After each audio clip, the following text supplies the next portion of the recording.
Good morning, class 9. Today again we shall continue with the chapter Pastoralists in the Modern World. Today we have to start a new heading, Colonial Rule and Pastoral Life. Under colonial rule, the life of pastoralists changed dramatically. Their grazing grounds shrank. Now children, you should underline what changes came in the life of the pastoralists under the colonial rule. First is their grazing grounds shrank. Their movements were regulated. Second, and the revenue they had to pay increased. This is the third. Their agricultural stock declined and their trades and crafts were adversely affected. This is fourth. So, four significant changes came in the life of the pastoralists under the colonial rule. What were they? Number one, their grazing grounds shrank. That means now they had very limited area where they could go along with their cattle so that their cattle could graze there, they could get pasture lands there. Their movements were regulated. They were not allowed to go anywhere they wanted to along with their cattle. Their movements were restricted.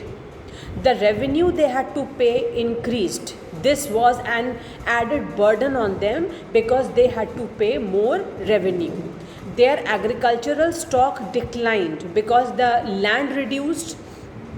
So obviously it affected their agriculture also, and their trades and crafts were adversely affected. So on the whole, there were so many disadvantages which could be seen in the life of the pastoralists with the coming of the colonial rule.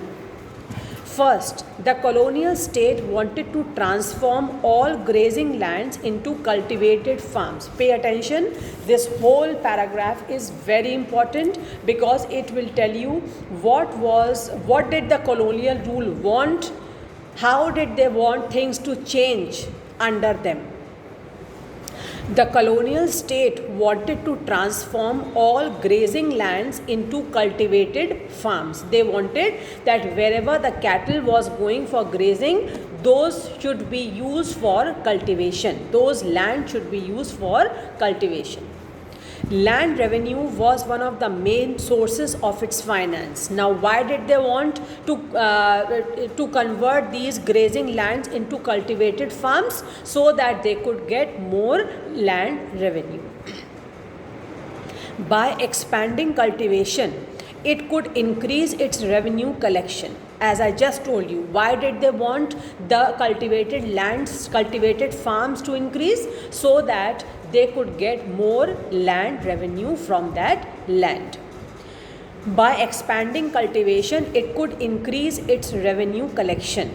It could at the same time produce more jute, cotton, wheat and other agricultural produce that were required in England. So another motive was that they wanted that the demand of England of various products like jute, cotton, wheat and other agricultural produce, the demands in England could be met.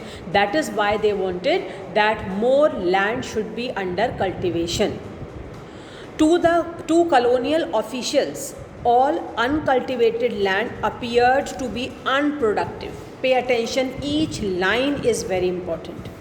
To colonial officials, all uncultivated land appeared to be unproductive. They were not bothered whether the cattle will get grounds for grazing or not, whether there should be pasture lands for them or not. They were not bothered. They just wanted that under them more and more land should be converted into cultivated farms so that more land revenue could be generated and more things should be grown there which could fulfill the demands in England. And according to them, if any land was uncultivated, that means it was unproductive. It produced neither revenue nor agricultural produce. Why did they call any such land as unproductive? Because it was not used for agricultural production, neither it was used for getting more land revenue. It was seen as wasteland that needed to be brought under cultivation. Any land which was not cultivated, it was named as wasteland by the colonial rule, under the colonial rule, and they wanted such land to be brought under cultivation. Again, why? So that more land revenue could be generated and more agricultural produce could be yielded, so that they could satisfy the demands in England. From the mid-19th century, wasteland rules were enacted in various parts of the country.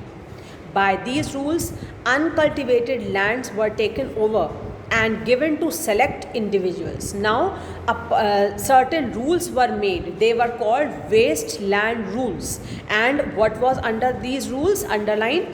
By these rules, uncultivated land were taken over and given to select individuals. All uncultivated land was given to some particular individuals so that they could see to it that crops were grown there.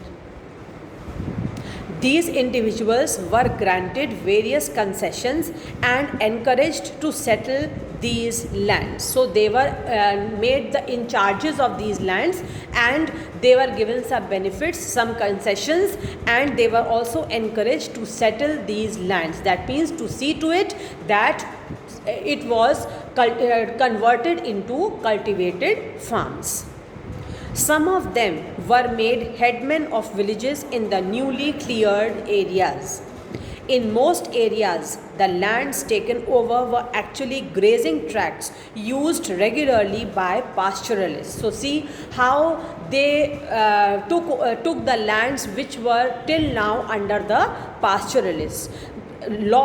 Big grazing tracts which were used by the pastoralists for grazing their cattle. These grazing tracts were now converted into cultivated farms. So expansion of cultivation inevitably meant the decline of pastures and a problem for pastoralists. Very important. Last three lines are very important. In most areas, the lands were actually grazing tracts which were regularly used by pastoralists. So expansion of cultivation inevitably meant the decline of pastures and problem for pastoralists. Now no more pastures were available for their cattle, so the pastoralists had to move here and there in search of new pasture lands. This greatly affected their lives. Next paragraph. Second, by the mid-19th century, various forest acts were also being enacted in different provinces. Through these acts, some forests which produced commercially valuable timber like deodar or sal were declared reserved. Please underline, because these things are very, very important. What are you reading? What are these paragraphs telling you? It is telling how the coming of the colonial rule affected the life of the pastoralists. What changes were introduced by the colonial rule, under the colonial rule, which greatly adversely affected the life of the pastoralists. So in the first paragraph we have just read that all the grazing lands had to be converted into cultivated farms.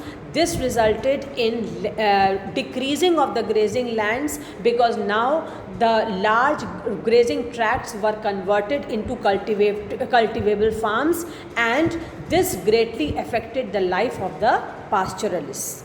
Then in the second paragraph we are reading that various forest acts were being enacted in different provinces. Underline, what were these forest acts? Through these acts, some forests which produced commercially valuable timber like deodar or sal. Deodar and sal are very costly because they have multiple uses. So all those forests which produced deodar or sal, they were declared reserved. That means now they were not open for all. All people could not go there whenever they felt like. Their entry was reserved. They were declared reserved. No pastoralist was allowed to access to these forests, as I just told you. Underline all this. What happened when these forests were made reserved forests? No pastoralist was allowed to access to these forests. Now, earlier the pastoralists could enter into these forests freely. They did not have to seek anybody's permission. But now, due to these forest acts, the pastoralists could not go to these forests. Their access was restricted. Other forests were classified as protected. Underline. Other forests were classified as protected. In these, some customary grazing rights of pastoralists were granted, but their movements were severely restricted. So what was the difference between protected and reserved forests? In the reserved forests, the entry of the pastoralists was totally prohibited. They were not allowed to access those forests. But in the forests which were declared as protected, some customary grazing rights of pastoralists were granted. That means some, very few, as a custom, so that the pastoralists should not say that all rights have been taken away from them. Just as a formality's sake, just as a custom, some rights, some grazing rights were given to the pastoralists, but their movements were strictly restricted. Although some rights were given regarding the protected forests, some rights were given to the pastoralists, but still their movement, their entry into the protected forest, their movement in those forests was strictly restricted. They could not go freely. The colonial officials believed that grazing destroyed the saplings. Now, why they restricted all their movements? Why the movement of the pastoralists was restricted under the colonial rule? They are giving reason for that. The young shoots, sorry, I think I have missed a line. The colonial officials believed that grazing destroyed the saplings and the young shoots of trees that germinated on the forest floor. This is the reason they gave why they wanted the movement of the pastoralists to be restricted in this protected forests and reserved forests.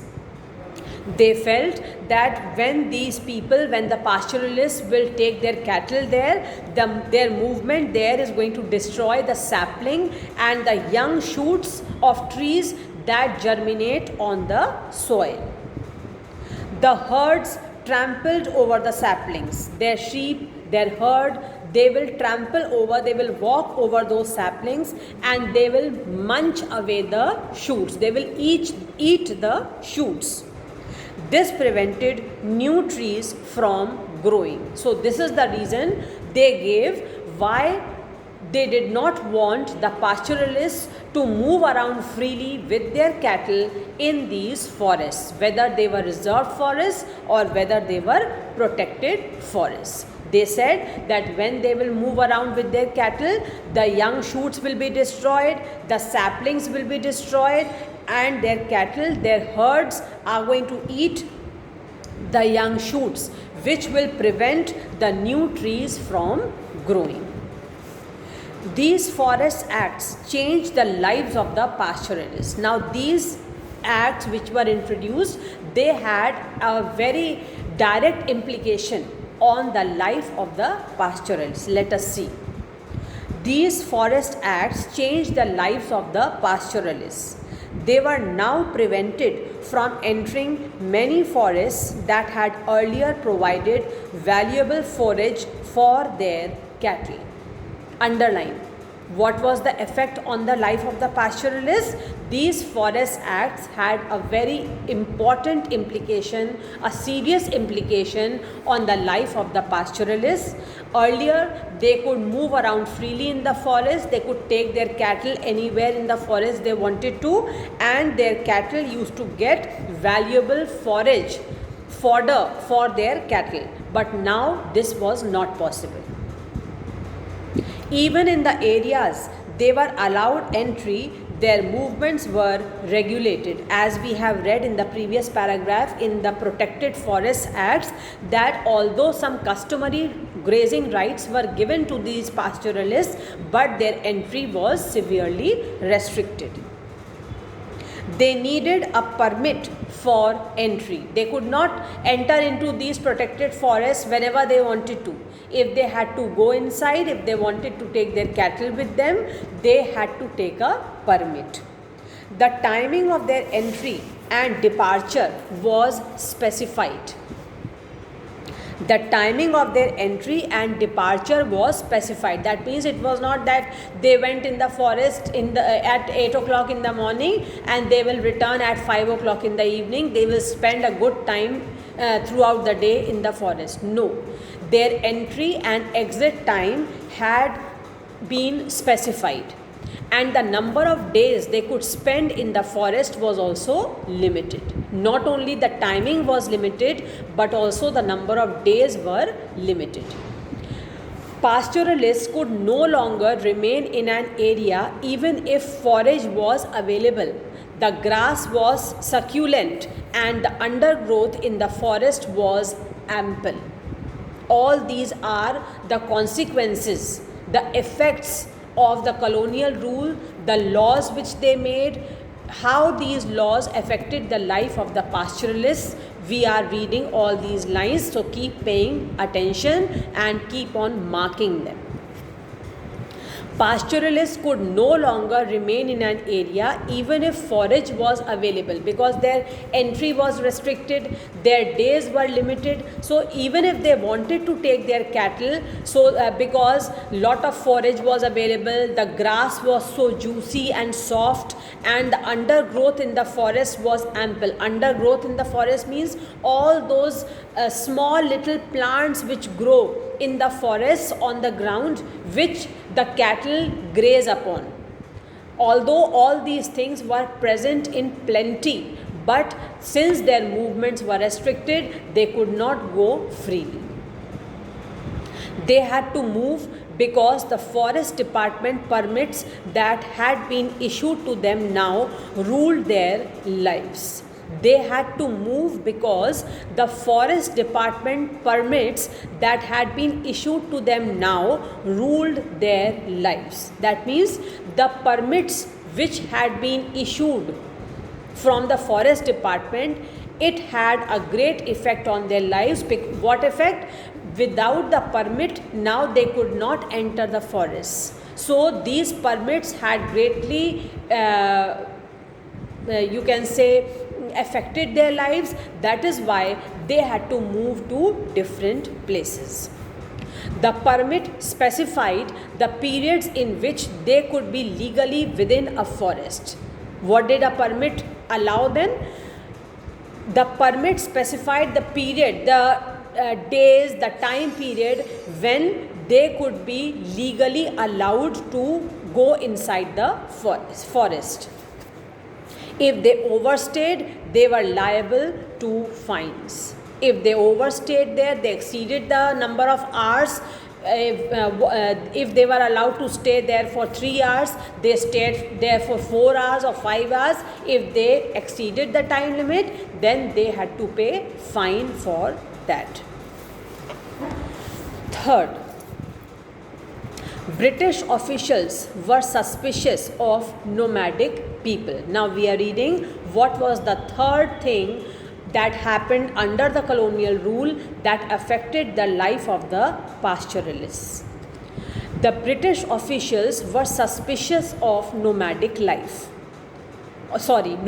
people. They distrusted mobile craftsmen. Mobile craftsmen mean those who wandered from one place to another place. They distrusted mobile craftsmen and traders who hawked their goods in villages. Hawk their good means they went from village to village to sell their goods. and the pastoralists who changed their places of residence every season, moving in search of good pastures for their herd. So, what did the colonial people do? The British officials did not trust the craftsmen, the traders, and the pastoralists who used to move from one place to another. The colonial government wanted to rule over a settled population. Pay attention.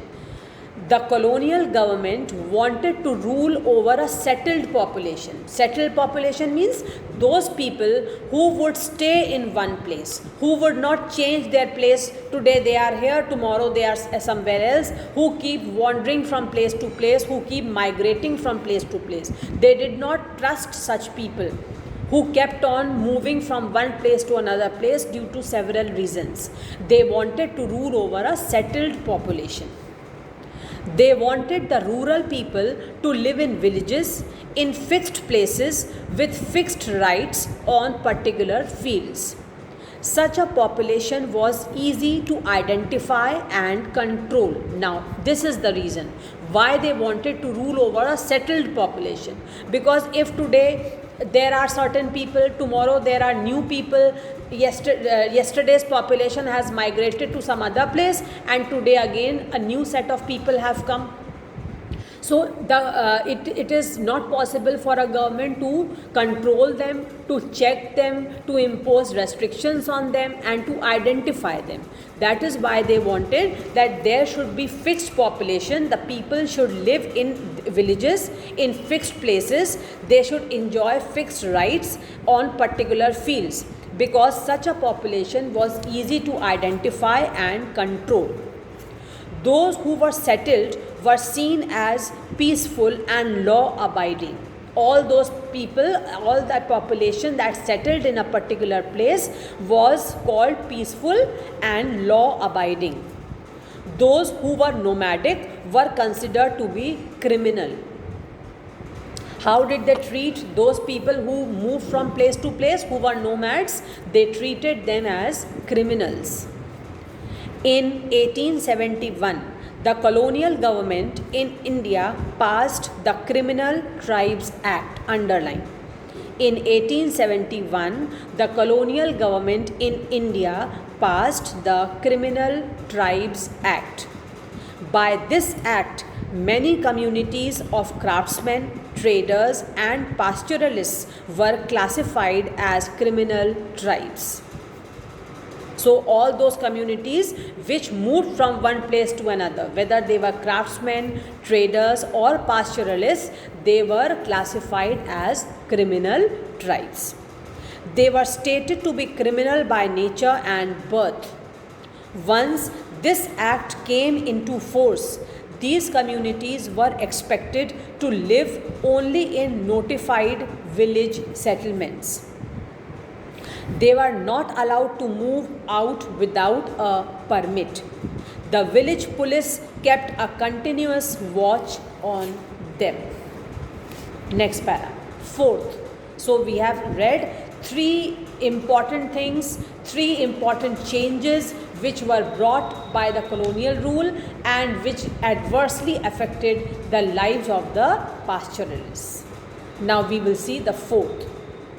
To expand its revenue income, the colonial government looked for every possible source of taxation, because we all know that the taxes which the people pay, this adds to the income of the country. To expand its revenue income, the colonial government looked for every possible source of taxation. So, tax was imposed on land, on canal water, on salt, on trade goods, and even on animals. Pastoralists had to pay tax on every animal they grazed on pastures, underline. Pastoralists had to pay tax on every animal they grazed on pastures. You can imagine what a burden was put on these pastoralists. For every animal they grazed on the pastures, they had to pay tax for every animal. In most pastoral tracts of India, grazing tax was introduced in the mid 19th century. The tax per head of cattle went up rapidly, and the system of collection was made increasingly efficient. That means this tax on every cattle was imposed, the tax became higher, and the tax was taken very efficiently. In the decades between the 1850s and the 1880s, the right to collect the tax was auctioned out to contractors. Contractors were appointed to collect these taxes. These contractors tried to extract as high a tax as they could to recover money they had paid to the state and earn as much profit as they could within a year. So these contractors were even an additional burden on the pastoralists, because they tried to impose as much tax as possible, increase the tax, impose as much high tax as possible, and see to it that the pastoralists paid those taxes, because it is going to add to their profit. By the 1880s, the government began collecting taxes directly from the pastoralists. Each of them was given a pass. To enter a grazing tract, a cattle herder had to show a pass and pay the tax. The number of cattle heads he had and the amount of tax he paid was entered on the pass. So it was not at all possible for any pastoralist to skip from paying this tax. Their cattle was also counted, how much tax they are paying per cattle, per head of the cattle, that was also counted, and it was entered on the pass. How did these changes affect the life of the pastoralists? Very important heading we are going to start now. We have read so many things, so many you can say regulations, rules and regulations which were imposed by the colonial rule for the pastoralists. Now we will see how these changes affected the lives of the pastoralists. These measures led to a serious shortage of pastures. Pay attention. Why shortage of pastures? Remember, in the first point we have studied that the pasture lands were converted into cultivated farms. These measures led to a serious shortage of pastures. Keep on underlining. You can put points also, point 1, 2, 3, 4 for your convenience. When grazing lands were taken over and turned into cultivated fields, the available area of pasture land declined. Similarly, the reservation of forests meant that shepherds and cattle herders could no longer freely pasture their cattle in the forest. In the second point we have studied that the forest laws were introduced, and some forests were named as reserved forests, others were named as protected forests, and the entry of the pastoralists was very much restricted. So this affected the life of the pastoralists, because now they could not take their cattle to graze freely in these forests.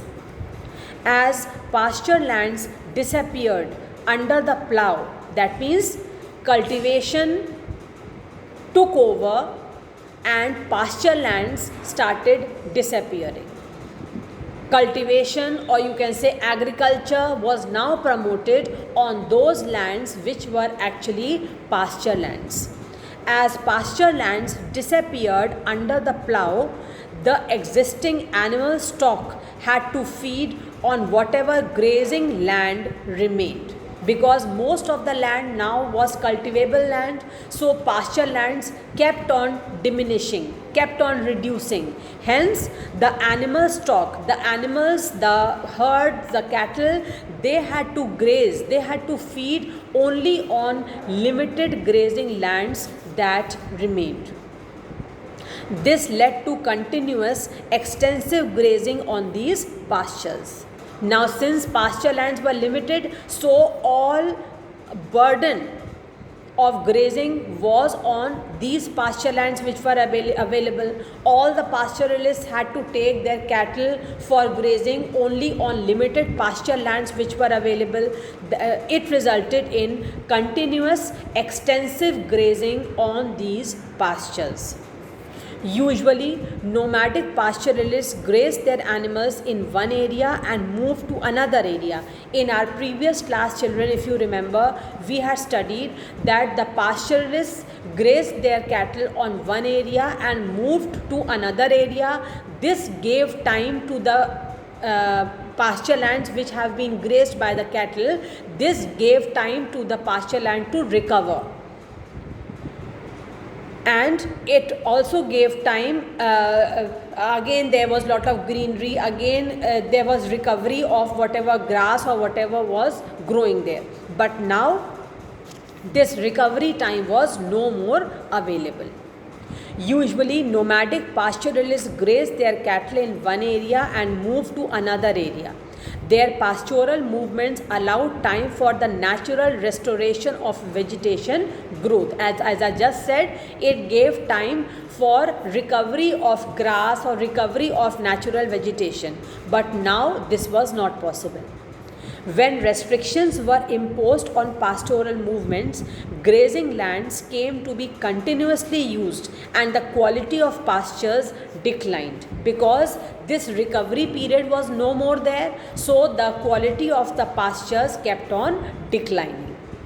This in turn created a further shortage of forage for animals and the deterioration of animal stock. So when it was continuously being grazed by the cattle, a time came when there was shortage of forage.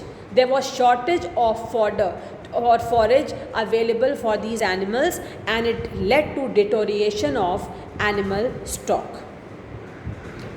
Underfed cattle died in large numbers during scarcities and famines because the fodder was no more available, the forage was in shortage, the natural vegetation could not recover, it was not getting time to recover, so it resulted in shortage of pastures, it resulted in you can say the cattle that was starving due to hunger, it was underfed and they started dying in large numbers due to scarcity of food and famines. Now here I am stopping today. We have read very important things today. Please read that once again from this heading, colonial rule and pastoral life. Read this page, read the next page, and then read how did these changes affect the lives of the pastoralists, and keep on learning simultaneously so that you are not overburdened later on. Now in our next class we will start a